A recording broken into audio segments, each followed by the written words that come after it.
Hey guys, welcome to the weekly devotional. This week's topic is perseverance. I know sometimes in life we just all have those things that we don't want to finish or we think are too hard and will fail. Let's just get real. I'm human, you're human. We're not perfect, so it's bound to happen. So today we're going to look at the life of Jeremiah and see what it really means to persevere. The way Jeremiah's story starts is actually pretty cool. He's a young guy just like you. When God called Jeremiah, he told him that he was a prophet to the nations. Now Jeremiah was like, whoa, wait, hold up, that's not me. Jeremiah 1:6, Jeremiah says, "Alas, Lord God, behold, I do not know how to speak because I am a youth." See, right away, Jeremiah was doubting the call that he had placed on his life. Jeremiah was focusing on what he saw and not what God saw. See, when God calls us to do something, he sees who we will be and not who we are today. You know, Jeremiah learned pretty quickly that God is the one who gives us our identity, not man. Right after Jeremiah told God that he couldn't do it, God replies by telling him that he would give him the words and he would tell him where to go.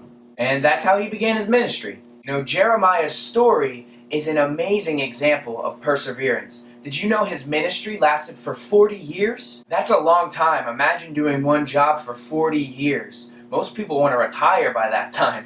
And along the way, there were many struggles and circumstances that made things very tough for him.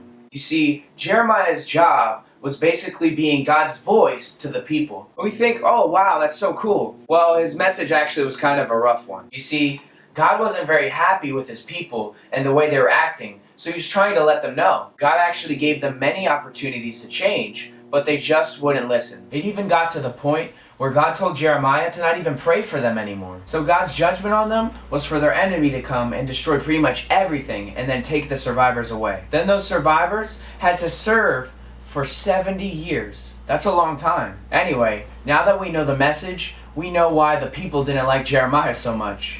There were many points in his ministry where the people just wanted to straight up kill him. Now, Jeremiah was pretty upset, and he even told God about it a couple times. The one time, Jeremiah told God that he was frustrated because the wicked were prospering, and he was like a lamb being led to the slaughter. He was like, hey God, this stinks. God replies by saying in chapter 12, verse 5, "If you have run with footmen, and they have tired you out, then how can you compete with horses?" God's basically saying here, hey buddy, there's more to go, so you better get ready and keep going. Now, if you were to read more about Jeremiah's story, you would see that he faced a lot more challenges.